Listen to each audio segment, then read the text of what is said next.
toutes et à tous, je suis très heureuse de vous retrouver pour cette nouvelle édition de Business Africa, votre magazine de l'économie et de l'entreprise. Et comme vous le savez, aujourd'hui encore 100 000 francs CFA, 150 $ à gagner en fin d'émission avec le jeu Business Africa. Mais tout de suite, voici les titres. Cap sur le Sénégal où les riziculteurs se battent contre la concurrence asiatique pour faire triompher la production locale. La première chose, c'est essayer d'organiser des relations mieux faites entre ces différents intervenants de façon à atteindre un produit fini de meilleure qualité et de meilleur prix. Faire pousser des légumes en plein désert, c'est possible et en plus c'est bio. Exemple avec ces agriculteurs maliens. On est en plein désert, les gens arrivent quand même à produire certaines variétés de légumes, des tomates, des aubergines qui dans quelques années les gens n'étaient pas trouvés ici à notre niveau. Votre affaire commerciale menace de mal tourner. Comment gérer une situation conflictuelle? La réponse dans notre séquence Droit des affaires. Pour une affaire qui devait être rapidement réglée, ça peut vous prendre du temps et puis ça vous coûte énormément cher. Arriver à vaincre la concurrence du riz asiatique, c'est la priorité au Sénégal. Dans ce pays d'Afrique de l'Ouest, les riziculteurs ont du mal à écouler leur production, mais d'importantes quantités sont toujours importées. Le Sénégal est d'ailleurs le deuxième importateur de riz en Afrique après le Nigeria. Comment sortir de cet engrenage? Notre journaliste Éric Mounier a posé la question aux agriculteurs sénégalais. Regardez. L'Afrique de l'Ouest importe pour plus de 1,5 milliard d'euros de riz chaque année. Ici, sur le port de Dakar, 80% de la consommation des Sénégalais arrive d'Asie et d'Amérique du Sud. Pourtant, même s'il est généralement de moins bonne qualité, le riz local est beaucoup moins cher.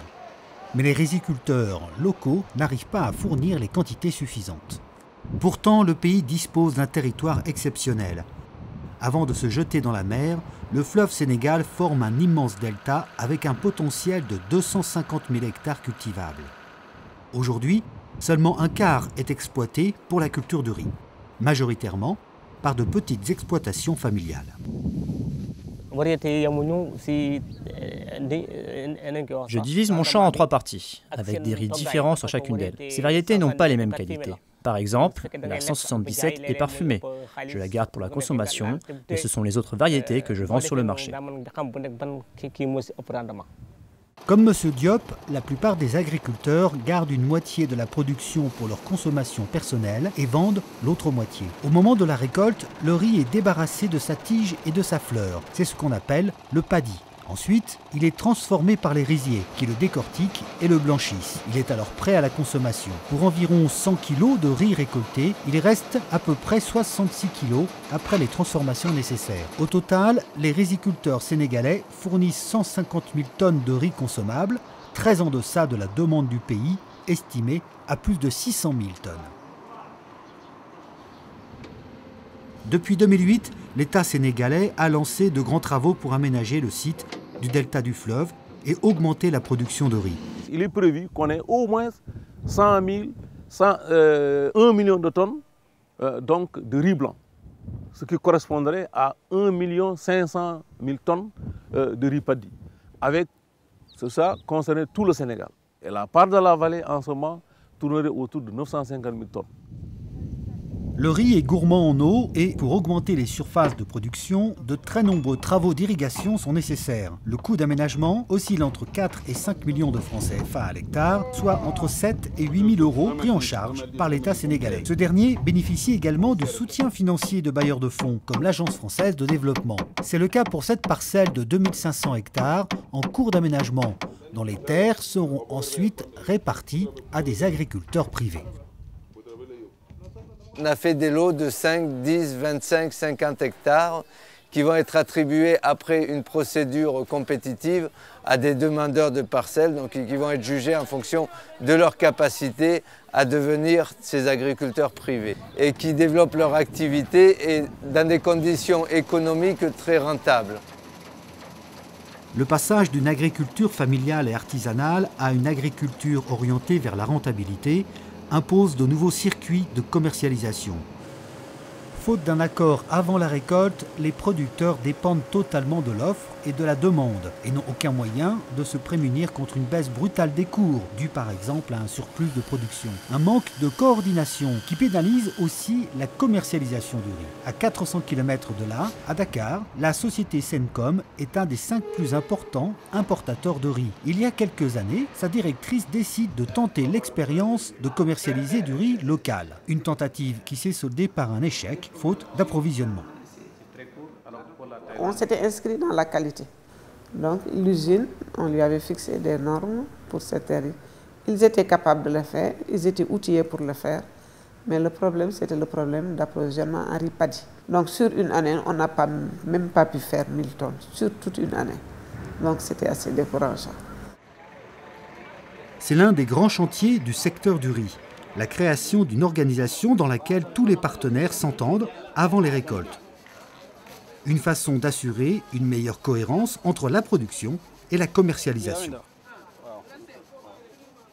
La première chose, c'est essayer d'organiser des relations mieux faites entre ces différents intervenants de façon à atteindre un produit fini de meilleure qualité et de meilleur prix. Si le produit fini se vend à un meilleur prix, in fine, tous les partenaires en bénéficient. Cette organisation interprofessionnelle concernerait les producteurs, les grossistes et importateurs, les commerçants locaux et les riziers. Elle permettrait certainement d'approvisionner correctement le marché de Dakar. Là, sur les étals, il pourrait concurrencer le riz asiatique. Et ce sont les ménagères sénégalaises qui trancheront entre les deux. C'est de l'importé, c'est du bon riz. À chaque fois, j'en prends pour moi et mes parents. Oui, c'est vrai que beaucoup de gens achètent le riz importé. Mais pour moi, le local est moins cher et meilleur. Avant, je ne consommais que du riz importé. Mais maintenant, je prends du riz local uniquement. Je le trouve meilleur et surtout, on dit qu'il est bon contre le diabète. Parce qu'il a moins de sucre que le riz importé. La filière sénégalaise du riz est à l'aube d'une nouvelle ère avec de nouveaux aménagements, des variétés de meilleure qualité et une interprofession organisée. Mais ces mesures ont un coût et cela pourrait avoir un impact sur le prix du riz sur les marchés. Les acteurs de la filière devront alors s'entendre pour rester concurrentiels face au riz asiatique. À défaut, c'est l'ensemble du secteur qui pourrait être menacé. Y aura-t-il vraiment un accès universel aux vaccins et traitements contre la Covid-19 ? C'est une inquiétude qui monte. Selon l'OMS, l'Organisation mondiale de la santé, l'accélérateur ACT qui chapeaute le système COVAX d'accès universel aux vaccins nécessite des milliards de dollars en fonds d'urgence. Et pendant ce temps, le continent s'active. La société pharmaceutique sud-africaine Aspen s'est ainsi mis d'accord avec l'américain Johnson & Johnson pour produire un vaccin dans son usine de Port Elizabeth. Souvenez-vous, le continent avait été frappé par la grippe aviaire en 2016 et aujourd'hui la filière avicole camerounaise est particulièrement inquiète. Des foyers de l'influenza aviaire ont récemment réapparu dans plusieurs pays d'Europe, fournisseurs du pays. Le gouvernement a appelé à suspendre les importations de poussins, d'œufs et d'autres intrants dans des pays européens actuellement en alerte maximale, ce qui fait craindre une flambée des prix et une pénurie d'œufs et de poulets. Fini les engrais chimiques et autres systèmes d'irrigation complexes. Des agriculteurs maliens ont réussi à faire pousser des légumes 100% naturels en plein milieu du désert. Même si les superficies de bio ne représentent encore que 0,2% de la superficie agricole du continent, leur exemple montre bien que l'agriculture bio en Afrique, c'est possible partout. Reportage d'Areski Bemmokta et Adrien Bizio. Les tomates que ces hommes cueillent ici avec soin ne sont pas des tomates ordinaires. Il s'agit de tomates biologiques.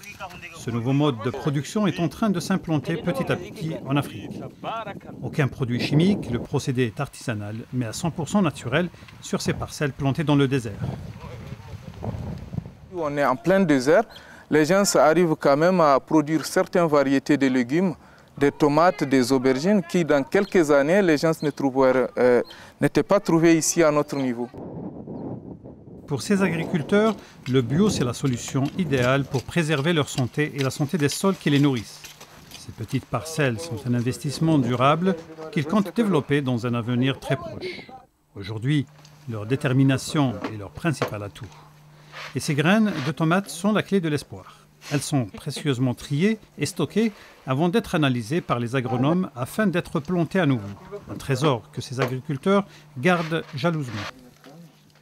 À partir de là, nous aussi, du choix qu'on fait des variétés les plus résistantes ici au climat qu'on a et à certaines maladies qu'on peut rencontrer ici.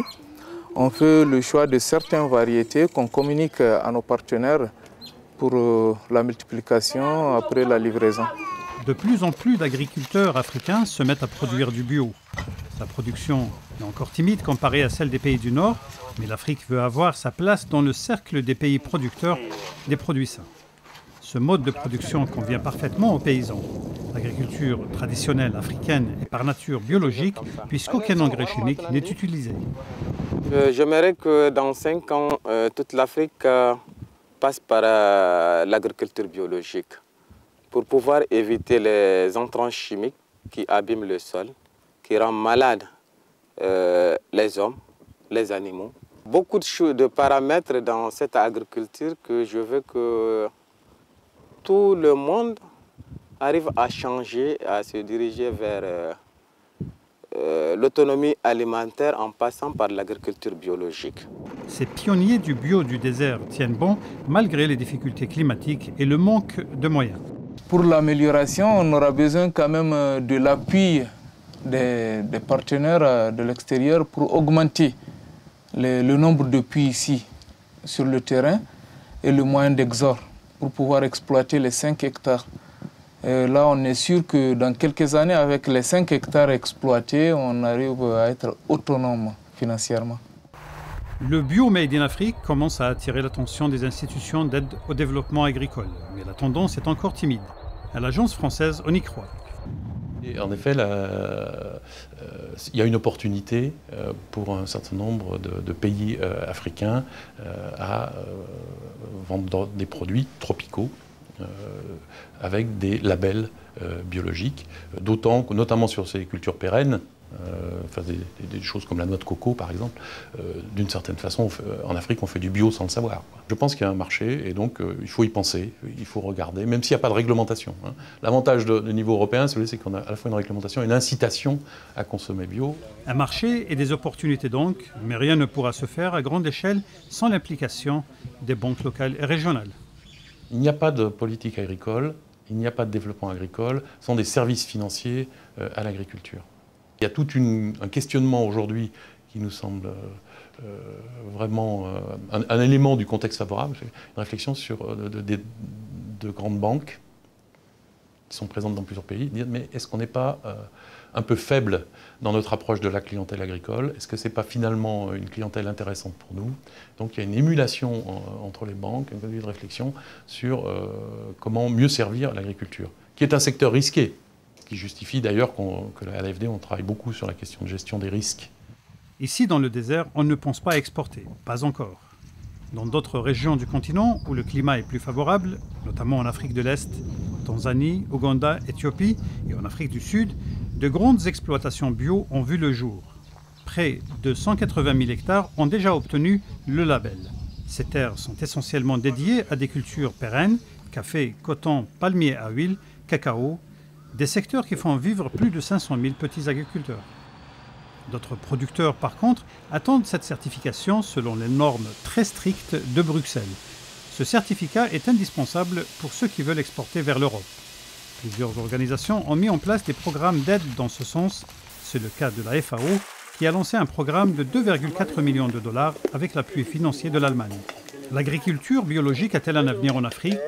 Ce dont les spécialistes sont sûrs, c'est que le choix de cette agriculture accroîtra les capacités alimentaires du continent et réduira sa dépendance à l'égard de l'étranger.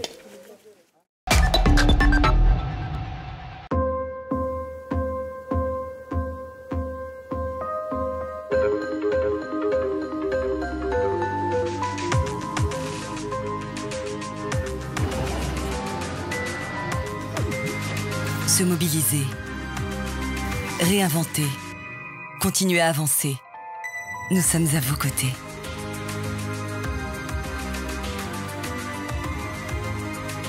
C'est vous l'avenir, Société Générale. Bienvenue dans la deuxième partie de notre émission. La question de la restructuration de la dette est plus que jamais d'actualité, au point que le G20 a mis en place un nouveau cadre pour traiter les restructurations. Il s'agit d'un règlement au cas par cas avec le concours de la Banque mondiale et du FMI et en incluant une large association de créanciers, y compris privés. L'idée est bien sûr d'impliquer la Chine, qui détient 60% de la dette bilatérale des pays pauvres à rembourser avant la fin de l'année. Mais la société civile, représentée par l'ONG Jubilee Debt Campaign, a décrit le dispositif comme très insuffisant pour éviter les défauts de paiement. Je me tourne maintenant vers Durban, en Afrique du Sud, où vient de se clôturer un sommet extraordinaire de l'Union africaine. La rencontre virtuelle a passé en revue les modalités d'application du traité de la zone de libre-échange continentale africaine. Cet accord est capital pour le commerce du continent puisqu'il prévoit l'élimination de la plupart des barrières tarifaires au 1er janvier. L'Afrique est-elle prête pour répondre à cette question ? Je suis rejointe par Trudy Hartzenberg, directrice exécutive de Tralac, le Centre du droit du commerce en Afrique du Sud. Bonjour et merci de me rejoindre sur Business Africa pour parler du sommet de Durban. Quelles sont les réalisations du sommet ? L'objectif principal de ce sommet était de confirmer que les échanges commenceront sous le régime de la zone de libre-échange continentale africaine le 1er janvier 2021. Et en effet, selon le communiqué de presse de l'Union africaine, on sait que les chefs d'État et le gouvernement ont confirmé leur position dans le cadre de la ZLECAf, le commerce des marchandises commencera le 1er janvier. Ce qu'ils ont également décidé, c'est qu'ils savent qu'il y aura toujours des négociations en cours sur les réductions tarifaires et que celles-ci devront ensuite être menées l'année prochaine jusqu'en juin. Ils ont également décidé que pour les services commerciaux, les engagements sectoriels pour les 5 secteurs de services prioritaires, services financiers, communication, transport, tourisme et services professionnels, seront également conclus en juin de l'année prochaine. Quels sont encore les points à régler ? Les questions qui restent pour que le commerce commence le 1er janvier sont, comme les chefs d'État l'ont convenu, les négociations tarifaires, les négociations sur les règles d'origine, mais ensuite c'est très important pour les États membres qui ont ratifié l'accord de mettre en œuvre des processus nationaux. Ils doivent donc changer le livre des tarifs. Ils doivent mettre en œuvre de nouveaux certificats, certificats d'origine, déclarations de fournisseurs, documents administratifs et documents de normes. Et les États membres qui ont ratifié l'accord sont occupés avec ces questions en ce moment même. Je pense qu'il est également important de noter qu'à l'heure actuelle, 34 États membres de l'Union africaine ont ratifié l'accord et cela inclut les grandes économies du continent, l'Afrique du Sud, le Nigeria, l'Égypte, le Kenya et d'autres. Trudy Hartzenberger, merci beaucoup. Toutes les importations ne sont pas les bienvenues en Afrique. C'est ce qui ressort dans ce scandale aux conteneurs de déchets dangereux en Tunisie. Il s'agit de 120 tonnes de déchets, notamment hospitaliers, qui doivent être renvoyés en Italie, leur point de départ. Plusieurs pays africains continuent d'être la cible de ce commerce de déchets dangereux. En juin 2020, 34 personnes ont été interpellées en Espagne pour avoir tenté d'exporter frauduleusement 2500 tonnes de déchets électroniques vers 8 pays africains, dont le Nigeria. Un travail mal exécuté, une intempérie, un retard de livraison, un défaut de paiement, tous ces problèmes peuvent déboucher sur un conflit avec un partenaire commercial. Que faire dans ce cas ? Avant d'aller en justice, il y a des voies de conciliation et de dialogue. Nous retrouvons David Ciombiano pour des conseils pratiques dans ce 3e reportage de notre série « Le droit des affaires, c'est votre affaire ». Regardez. La vie d'une entreprise n'est pas toujours celle d'un long fleuve tranquille. C'est une course avec des sauts d'obstacles d'un projet à l'autre, de chantier en chantier ou encore dans le respect des contrats. Il peut se faire qu'il y ait des problèmes, soit d'interprétation, soit de compréhension tout au long de la vie du contrat, soit d'exécution. En ce moment-là, on peut arriver assister à une rupture de contrat. Monsieur Sadou Diallo a vu les entreprises à l'épreuve dans l'exécution des marchés publics. Certains remplissent très bien leurs contrats, mais il y en a qui, pour des raisons diverses, peinent ou même échouent à réaliser leur chantier. L'autorité publique qu'il représente est souvent amenée à mettre fin au contrat. Il est arrivé quand même à la résiliation. Il est arrivé où on a tenté en vain de trouver des solutions avec les entreprises, mais malheureusement, ils ne pouvaient plus. Donc on est parti à la résiliation et on a après passé un appel d'offres pour pouvoir continuer. Un engagement non respecté en matière de contrat peut être lourd de conséquences et porter préjudice à l'autre partie. La prise en charge des dommages et intérêts peut amener les deux partenaires à se tourner vers le tribunal pour faire prévaloir leurs droits. Une épreuve délicate ou un simple vice de forme peut faire perdre un procès. D'où l'importance d'avoir un avocat pour défendre la cause. Le juge sollicité doit interpréter la loi et dire le droit, souvent en se fondant sur son intime conviction. À l'issue d'un procès, il y a un gagnant et un perdant. Souvent, même lorsque le jugement est rendu, les deux parties restent opposées. Elles restent fâchées, si vous voulez, après le jugement. Il y en a une qui a gagné, il y en a une qui a eu tort, et celle qui a tort, parfois, elle ne comprendra pas pourquoi elle a eu tort, on ne lui a pas expliqué, et donc la situation restera en l'état, et souvent elle résistera à l'exécution parce qu'elle n'a pas bien compris la raison pour laquelle on lui a donné tort. Mais dans la gestion des conflits d'affaires, le tribunal ne doit être que le dernier recours. Il convient dans un premier temps d'explorer les voies de dialogue, et cette alternative fait le plus souvent des miracles.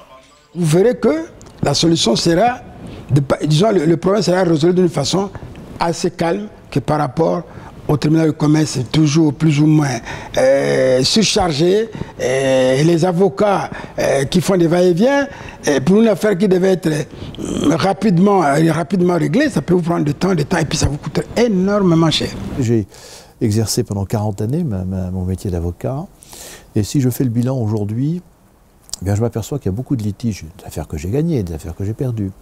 Mais on aurait pu régler beaucoup de litiges par voie de médiation et les clients auraient été encore plus heureux. Maître Alain Féléon a été récemment médiateur dans un conflit qui opposait un État africain à un partenaire américain à qui il avait concédé l'exploitation d'un hôtel public. L'État attendait de cette affaire plus de recettes fiscales pendant que l'exploitant attendait que l'État prenne en charge les frais de réfection des infrastructures. La médiation a permis de renouer les fils du dialogue entre les deux parties et de sauvegarder leurs intérêts réciproques. On a réussi en un peu plus de 24 heures, on a réuni les responsables à Paris, on les a mis autour d'une table et en une journée et demie, on est parvenu à un accord. Et aujourd'hui, elles retravaillent ensemble et elles sont tout à fait contentes de retravailler ensemble. La médiation vise l'avenir. La solution judiciaire, c'est le règlement du passé. Le médiateur qui vient dans cette mission doit être une tierce personne. Il doit disposer des capacités telles qu'on ne puisse pas être amené à croire qu'il joue à l'impartialité. Il doit être neutre, impartial, mais aussi il doit être qualifié. Bien évidemment, comme vous l'avez dit, on fait des propositions, donc il ne prend pas de décisions dans le fond. Plusieurs voies de dialogue s'offrent aux parties en conflit. La conciliation, l'arbitrage et la médiation. Des centres de conciliation, d'arbitrage et de médiation sont ouverts auprès de la plupart des chambres de commerce. Au plus haut niveau, l'OHADA s'est doté d'un acte uniforme qui organise l'arbitrage dans les 17 pays membres. Mais pour pouvoir aller à l'arbitrage, il y a des préalables. Il faut que l'investisseur pense au OHADA et insère dans sa convention d'arbitrage, insère dans son contrat une convention d'arbitrage. La première condition, c'est qu'il faut qu'il y ait une clause de médiation insérée dans le contrat. Mais généralement, les opérateurs économiques du Congo-Brazzaville, comme la plupart de leurs contrats, dans la plupart de leurs contrats, ils n'insèrent pas ces clauses de médiation. Les États-Unis, la première puissance économique du monde, jouent à fond la carte du dialogue. 50% des litiges vont à la médiation et 80% des médiations engagées aboutissent à un accord entre les parties et 95% des accords conclus sont exécutés. Ce sont là des taux de réussite extraordinaires qu'on ne trouve pas dans la mise en œuvre des décisions de justice.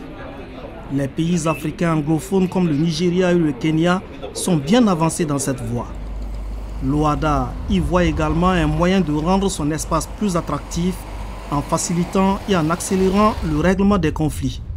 8 ans après avoir doté les 17 pays membres d'une disposition qui organise l'arbitrage, l'organisation travaille à l'adoption d'un acte uniforme sur la médiation. Ce sera une fort belle manière de faire émerger dans l'espace des affaires l'héritage millénaire de la tradition de l'arbre à palabres. C'est le moment de récompenser les fidèles de Business Africa. À vous de répondre aux questions qui suivent. Si vous êtes tiré au sort parmi ceux ou celles qui auront donné les bonnes réponses, vous gagnerez 100 000 francs CFA, 150 $. Il s'agit du jeu numéro 539, tous à vos crayons. Écoutez bien les 2 questions qui suivent et bonne chance à vous. Première question. Combien d'hectares ont obtenu le label bio en Afrique? 18 000, 100 000, 80 000. Deuxième question. Quel pourcentage de litiges commerciaux va en procédure de médiation aux États-Unis? 10%, 50% ou 80%? Vous connaissez les réponses. Vous pouvez participer dès maintenant en allant sur notre site internet africaonair.com. Répondez bien aux questions, remplissez bien votre formulaire et bonne chance à vous. Surtout, n'oubliez pas d'indiquer vos coordonnées, nom, adresse, téléphone, mail et le numéro du jeu auquel vous participez avec les réponses, bien sûr. Ce jeu, par exemple, est le numéro 539. Le gagnant recevra 100 000 francs CFA, 150 $ par mandat. Félicitations, vous avez donné les bonnes réponses de notre émission numéro 535. Le nom de notre gagnant s'affiche à l'écran. Petit rappel. Première question. Quand a été créée la FANAF, la Fédération des assurances africaines de droit national? Réponse en 1976. Deuxième question. Comment s'appelle l'incubateur de l'université de Carnegie Mellon, CMU de Kigali? Réponse, le KiLab. Voilà, Business Africa, c'est fini pour aujourd'hui. Je vous retrouve la semaine prochaine, même chaîne, même heure pour Initiative Africa. En attendant, vous pourrez revoir cette émission sur notre site internet africaonair.com et tous nos réseaux sociaux et également Twitter @AfricaShows. Et n'hésitez pas à liker, partager et commenter en utilisant le hashtag Business Africa TV Show. Prenez soin de vous et à la semaine prochaine.